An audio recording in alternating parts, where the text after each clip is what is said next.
Assalamualaikum warahmatullahi wabarakatuh. Sebelum membahas materi, saya akan memperkenalkan diri dan memperkenalkan nama-nama teman saya. Perkenalkan, nama saya Aceri Oktavia, NIM 211210049.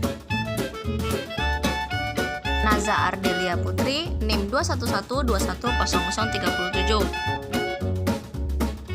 Ewi Agus Maresta, NIM 211210044. Dan terakhir Fevi Febriani, NIM 2112100. Baiklah, kali ini kami akan membahas tentang perkembangan intelektual atau kognitif siswa dengan dosen pengampu Bapak Muhammad Febrian Al-Amin, MPSI, Psikolog, dengan mata kuliah perkembangan peserta didik yang disusun oleh kelompok 2 semester 3 kelas B Program Studi Pendidikan Agama Islam Fakultas Tarbiyah dan Tadris UIN FAS Bengkulu. Adapun subpokok bahasanya, yang pertama hakikat perkembangan intelektual, yang kedua karakteristik perkembangan intelektual pada siswa, yang ketiga faktor yang mempengaruhi dan menghambat perkembangan intelektual pada siswa, dan yang terakhir pentingnya memahami perkembangan intelektual atau kognitif siswa dalam pendidikan. Baiklah, saya Aceri Oktavia akan menerangkan materi yang pertama, yaitu hakikat perkembangan intelektual. Istilah intelek berasal dari bahasa Inggris, yaitu perkataan intellect yang berarti proses kognitif berpikir, daya menghubungkan, serta kemampuan menilai dan mempertimbangkan kemampuan mental atau intelijensi. Sedangkan yang dimaksud dengan intelijensi ialah daya reaksi atau penyesuaian yang cepat dan tepat, baik secara fisik maupun mental terhadap pengalaman yang baru. Beberapa ahli yang mengemukakan pengertian intelektual, yang pertama William Stern. Dalam Sunarto tahun 1994, ia mengemukakan bahwa intelektual merupakan kesanggupan untuk menyesuaikan diri kepada kebutuhan-kebutuhan baru dengan menggunakan alat berpikir sesuai dengan tujuannya. Yang kedua, David Wechsler. Dalam Saifuddin Azwar tahun 1996, ia mendefinisikan bahwa intelektual sebagai kumpulan atau totalitas kemampuan seseorang untuk bertindak dengan tujuan tertentu, berpikir secara rasional, serta menghadapi lingkungan secara efektif. Jadi dapat disimpulkan bahwa intelektual adalah kemampuan untuk memperoleh berbagai informasi, berpikir abstrak, menalar, serta bertindak secara efisien dan efektif. Intelektual merupakan kemampuan yang dibawa individu sejak lahir. Intelektual akan berkembang bila lingkungan memungkinkan dan kesempatan tersedia. Materi selanjutnya akan dijelaskan oleh rekan saya. B. Karakteristik perkembangan intelektual pada siswa. Piaget membagi 4 tahapan perkembangan intelektual atau kognitif. Yang pertama, tahap sensori motoris. Yang kedua, tahap praoperasional. Yang ketiga, tahap operasional konkret. Dan yang keempat, tahap operasional formal. Langsung saja yang pertama, karakteristik tahap sensori motoris, di mana tahap sensori motoris ini ditandai dengan karakteristik menonjol sebagai berikut.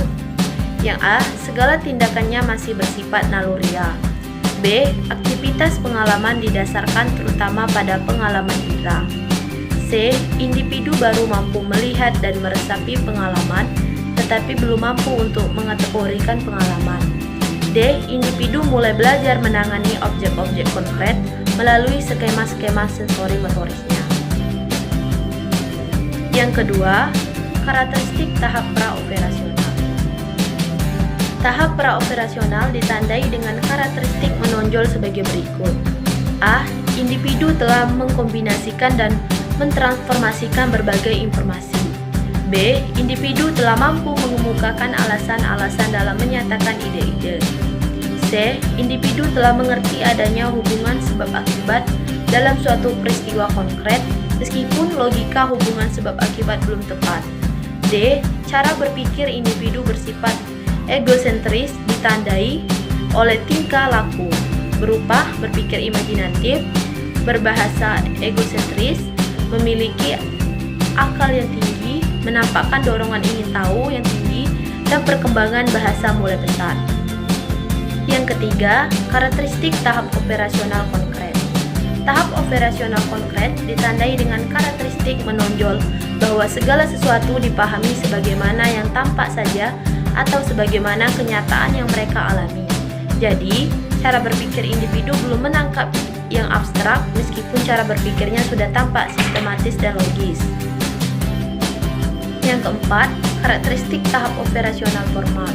Tahap operasional formal ditandai dengan karakteristik menonjol sebagai berikut. Yang A, individu dapat mencapai logika dan rasio serta dapat menggunakan abstraksi. Yang B, individu mulai mampu berpikir logis dengan objek-objek yang abstrak. Yang C, individu mulai mampu memecahkan persoalan-persoalan yang bersifat hipotesis. Yang D, individu bahkan mulai mampu membuat perkiraan di masa depan. Yang E, individu mulai mampu untuk mengintrospeksi diri sendiri sehingga kesadaran diri sendiri tercapai. Yang F, individu mulai mampu membayangkan peranan-peranan yang akan diperankan sebagai orang dewasa. Yang G, individu mulai mampu untuk menyadari diri sendiri, mempertahankan kepentingan masyarakat di lingkungan dan seseorang dalam masyarakat tersebut. Baiklah, perkenalkan, nama saya Naza Adelia Putri dengan NIM 21112100. Di sini saya akan melanjutkan materi yang C tentang faktor yang mempengaruhi dan menghambat perkembangan intelektual pada siswa. Yang pertama di sini saya akan jelaskan dulu faktor yang mempengaruhi perkembangan intelektual pada siswa. Menurut pendapat Ngalum Purwanto, adapun faktor-faktor yang mempengaruhi perkembangan intelektual, yang pertama yaitu faktor pembawaan atau disebut dengan faktor genetik. Faktor pembawaan ini ditentukan oleh sifat dan ciri yang dibawa sejak lahir. Banyak teori dan hasil penelitian menyatakan bahwa kapasitas intelektual itu dipengaruhi oleh gen dari orang tua kita. Yang kedua ada faktor gizi. Faktor gizi, kuat atau lemahnya fungsi intelektual ini juga ditentukan oleh faktor gizi yang memberikan energi atau tenaga bagi anak sehingga dapat tumbuh berkembang dengan baik. Ketiga itu ada faktor kematangan. Piaget atau seorang psikis dari Swiss membuat 4 tahapan kematangan dalam perkembangan intelektual. Yang pertama ada periode sensori motorik anak usia 0 sampai 1 tahun, periode pra-opsional umur anak 1 sampai 7 tahun, periode operasional konkret umur anak 7 sampai 12 tahun, periode operasional formal 12 tahun. Hal tersebut membuktikan bahwa semakin bertambahnya usia seseorang, intelektualnya semakin berfungsi dengan sempurna. Yang keempat ada faktor pembentukan. Pendidikan dan latihan yang bersifat kognitif ini dapat memberikan sumbangan terhadap fungsi intelektual seseorang. Selanjutnya ada kebebasan psikologis. Kebebasan psikologis ini perlu dikembangkan pada anak agar intelektualnya berkembang dengan baik. Anak yang memiliki kebebasan untuk berpendapat tanpa disertai perasaan takut atau cemas dalam merangsang perkembangannya, kreativitas dan pola pikir, mereka bebas memilih cara tertentu dalam memecahkan persoalan.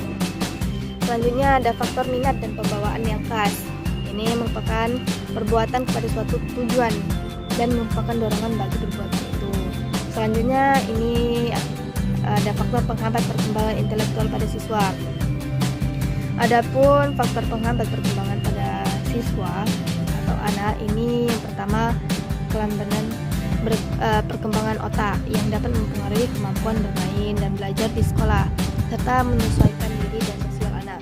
Terjadinya kelambanan biasanya disebabkan oleh tingkat kecerdasan di bawah normal dan kurangnya mendapat kesempatan mendapat pengalaman baik dari guru maupun orang tua di rumah.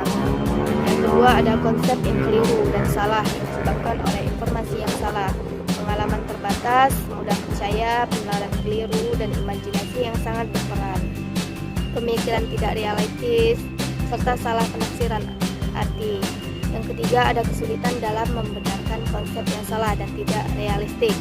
Hal ini biasanya berkenaan dengan konsep diri dan sosial yang kadang mengakibatkan kebingungan pada anak sehingga menghambat penyesuaian diri dan sosial anak. Perkenalkan, saya Feby Febriani. Baiklah, di sini saya akan menjelaskan Materi bagian D yaitu pentingnya memahami perkembangan intelektual kognitif siswa dalam pendidikan.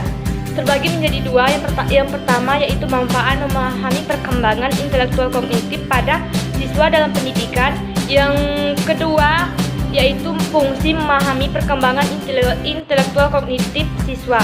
Sebelum kita mendalami fungsi dan manfaatnya, kita tahu dulu apa itu kognitif. Kognitif merupakan salah satu kemampuan yang dimiliki oleh individu untuk berpikir mengenai suatu kejadian terjadi di lingkungannya yang meliputi proses menghubungkan, menilai, dan mempertimbangkan. Saya akan menjelaskan beberapa manfaat memahami perkembangan intelektual kognitif pada siswa bagi pendidik sebagai berikut. Yang bagian A yaitu dapat memilih metode pengajaran dan menggunakan bahasa yang sesuai dengan tingkat perkembangan pemahaman siswa.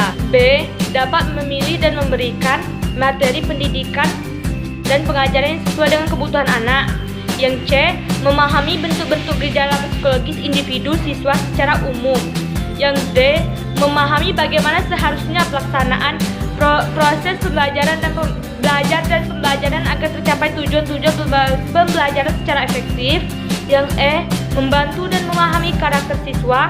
Yang F. Membantu siswa menyelesaikan program pembelajaran sehingga dengan pemahaman guru tentang psikologis pendidikan dapat memberikan bantuan pada siswa dalam menyelesaikan program-program pembelajaran sampai tuntas.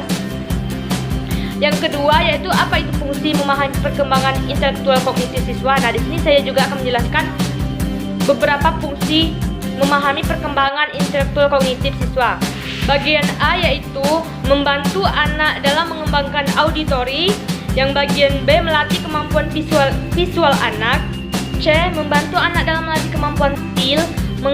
Bagian D. Mengembangkan keterampilan tangan. E. Melatih anak mencapai kemampuan geometri. Bagian F. Membantu anak agar bisa matematika. Bagian G. Membantu anak dalam melatih jalan pikiran. Bagian H. Membantu anak mengungkapkan eksplorasi. Bagian I. Melatih anak memecahkan soal. Bagian J. Melatih anak dalam bersosialisasi. Itulah tadi materi yang dapat kami sampaikan tentang perkembangan intelektual atau kognitif siswa. Lebih dan kurangnya kami mohon maaf. Saya akhiri. Wassalamualaikum warahmatullahi wabarakatuh.